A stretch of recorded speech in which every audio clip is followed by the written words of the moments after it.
Olá, meus irmãos, Deus os abençoe, em nome de nosso Senhor Jesus Cristo.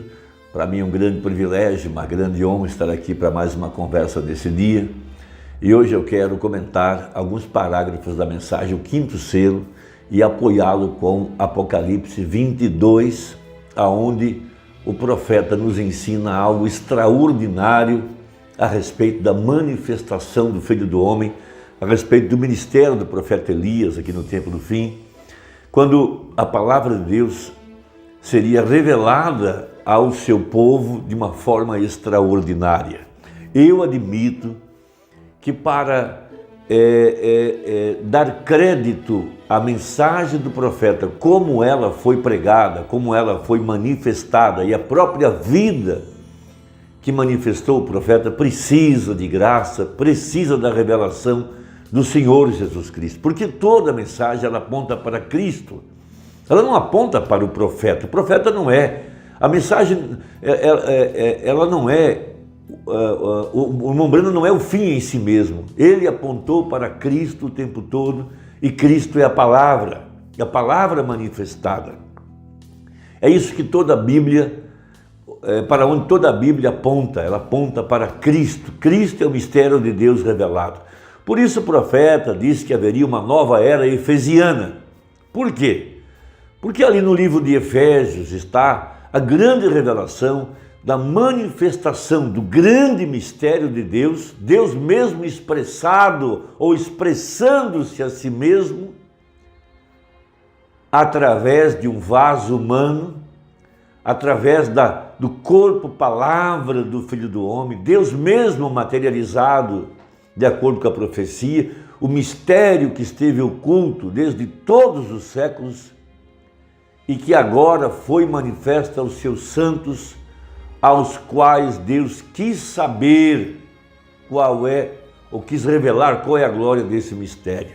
Então o profeta abre um grande mistério dentro do quinto selo a respeito daquele anjo que falava com João, que revelava a João o livro de Apocalipse, que apontava para ele as Escrituras, que dizia o que ele tinha que escrever, veja, e o que ele deveria colocar em forma de símbolos, o que ele deveria selar. E o profeta irmão Brana abre um grande mistério dentro do quinto selo. Veja, isso é algo somente para eleitos, isso é somente para um povo especial, que tem recebido de Deus a graça de receber uma fé igualmente preciosa. Esses que estão abençoados com todas as bênçãos espirituais nos lugares celestiais, esses que podem compreender os mistérios da palavra. Veja, Cristo, veja, Ele mesmo, Jesus Cristo, manifestado em carne humana, através do seu vaso. Veja, o espírito de profecia encarnado na igreja. Isso é algo muito maravilhoso. Veja o que diz a Escritura em Apocalipse 22, verso 6. Veja, o anjo estava ministrando para João. Veja, e disse-me, veja, o anjo que falava com João, e disse-me, estas palavras são fiéis e verdadeiras, e o Senhor, o Deus dos santos profetas, enviou o seu anjo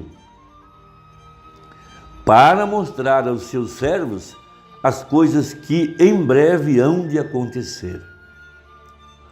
No verso 7, veja, o Espírito Santo, Cristo, que está ministrando a palavra para João, através do anjo,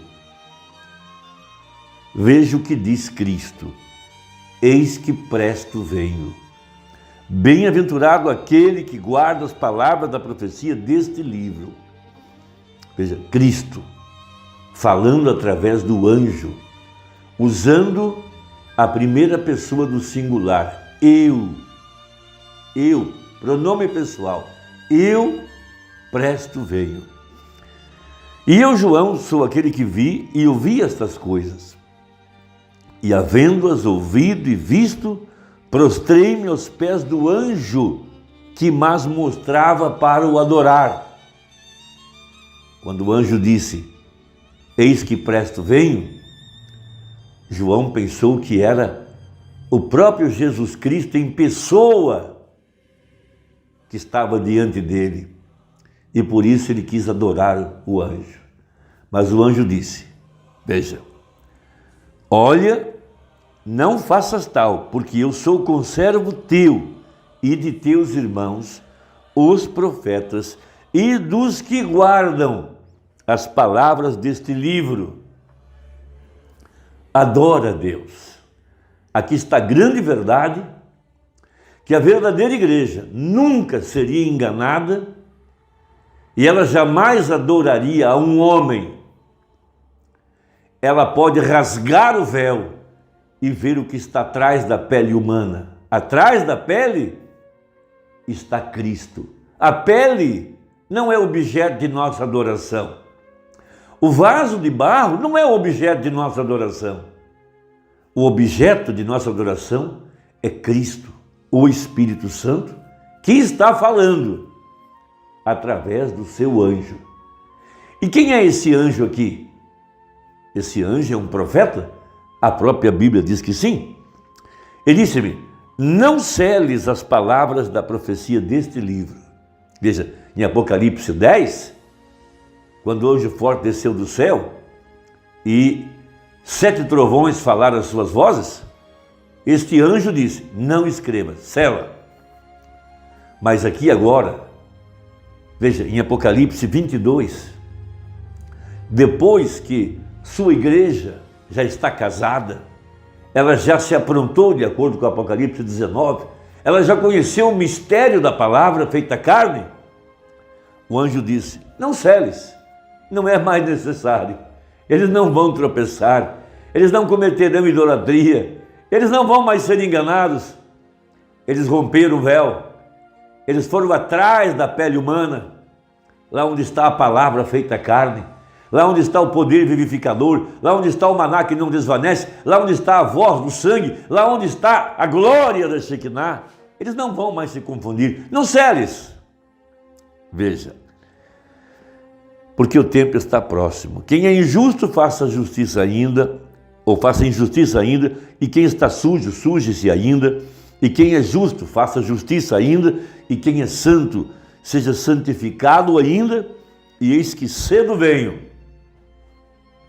E o meu galardão está comigo, para dar a cada um segundo a sua obra. Eu sou o Alfa e o Ômega, o princípio e o fim, o primeiro e o derradeiro. Então, quem está falando através do seu anjo? Jesus Cristo, o mesmo ontem, hoje e eternamente. Para provar que Ele é o mesmo ontem, hoje e eternamente, os mesmos sinais e maravilhas que foram feitas ou feitos através de Jesus Cristo no passado, se repetiram outra vez aqui no tempo do fim, no ministério do Filho do Homem. Veja, porque Ele é o primeiro e o último. Por isso que Abraão divide o sacrifício em Gênesis 14, Gênesis 15, em duas partes, para assinalar que tanto uma parte quanto a outra é o mesmo Jesus Cristo. Como aquele sacerdote tomava 2 pombas ou 2 rolas, como quiser, degolava uma e espargia o sangue em cima da segunda. As duas representam a Cristo, a que morreu e a que retorna salpicada de sangue. Os 2 bodes emissários, o que morreu é Cristo e o que levou nossos pecados para longe também é Cristo. Essa é a Bíblia. Então veja o que diz o profeta na mensagem, o 5º selo. O próprio Mombrana fala sobre isso. Veja, 203, parágrafo, 5º selo. Vocês creem que o tempo, até mesmo em João, na ilha de Patmos, que esta mensagem era tão perfeita que ele não poderia confiá-la a um anjo, um ser celestial. Veja, você sabe, um anjo é um mensageiro, referindo-se agora ao anjo terreno. Mas sabiam que o mensageiro foi um profeta? Malaquias 4, eis que vos envia o profeta Elias. Ou então, mas nos dias da voz do 7º anjo, quando tocar a sua trombeta, se cumprirá o segredo de Deus, como anunciou aos seus servos os profetas. Ou, como foi nos dias de Noé. Noé era um profeta. Como foi nos dias de Ló. Abraão era um profeta. O anjo que veio a Abraão era um profeta, o espírito de profecia. Veja, nós nunca adoraríamos o profeta, esse não é objeto de nossa adoração. Veja, a congregação diz amém. Vamos provar. O Urbano agora pega Apocalipse 22 para provar o que eu estou dizendo. Apocalipse 22, vejamos se era uma águia. Sim, sem dúvida. Ele era um anjo, ele era um mensageiro, mas foi um profeta que revelou este livro inteiro de Apocalipse para ele, João. Que coisa extraordinária!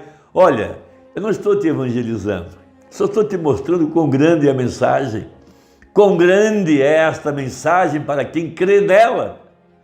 Então, seguindo aqui, Apocalipse 22, verso 9, veja, lá está escrito, e disse-me, olha, não faças tal, porque eu sou um dos conservos teus e de teus irmãos o profeta, ou um profeta. Observa o que João viu. E eu, João, sou aquele que vi e ouvi estas coisas. Agora, ele está encerrando, e este é o último capítulo, e havendo-as ouvido e visto, prostrei-me aos pés do anjo que as mostrava, que mais mostrava para o adorar. E ele, veja, então, o anjo, veja, nenhum profeta verdadeiro seria adorado ou mensageiro de qualquer tipo, isso é a Deus somente. William Branham não é objeto de nossa adoração, jamais, nenhum homem, jamais. Cristo, ele é o objeto da nossa adoração. Veja, e disse-me, olha, não faças tal, porque eu sou conservo teu e de teus irmãos, os profetas. Então o anjo que falava com João era um profeta. E dos que guardam as palavras deste livro, adora a Deus. Está vendo? Agora, o livro era tão importante que é a palavra de Deus. Agora observe, e quando a palavra de Deus é trazida, ela tem de ser trazida pelo profeta, porque é a esse que a palavra de Deus vem. Veja, 211, toda a palavra de Deus é trazida, a Bíblia não muda o sistema de modo algum. Veja, é a mesma coisa, tem de vir a esse vidente que estamos esperando chegar. Agora note Apocalipse 10, de 1 a 7. Irmão, eu espero que isso te ajude um pouco. Ontem falamos a respeito de provando sua palavra. Veja, parágrafo 236, provando sua palavra para provar o que está sendo dito. Veja, naquele dia o Filho do Homem se revelará. Para quê? Para ligar a igreja à cabeça, unir o casamento da noiva. O chamado do noivo virá diretamente através disso, quando o Filho do Homem descer e vier em carne humana para unir os dois. A igreja tem de ser a palavra, e ele é a palavra, e os dois se unem. Para isso ser feito, será necessária a manifestação da revelação do Filho do Homem. Não um clérigo, você está vendo o que eu quero dizer? Veja, é o Filho do Homem, Jesus Cristo, que descerá em carne humana entre nós e tornará a sua palavra tão real que unirá a igreja e ele como sendo um, a noiva, e então ela irá para o lar, para a ceia das bodas. Amém. Ela já está unida. Vamos para a ceia das bodas. Jesus Cristo, através do seu vaso, falando com João e falando conosco através da mensagem, para abrir nosso entendimento da grandeza que é essa revelação, Cristo em vós, a esperança da glória. Deus te abençoe. Deixa aí o seu comentário. Até breve, se Deus quiser, em nome de Jesus. Amém.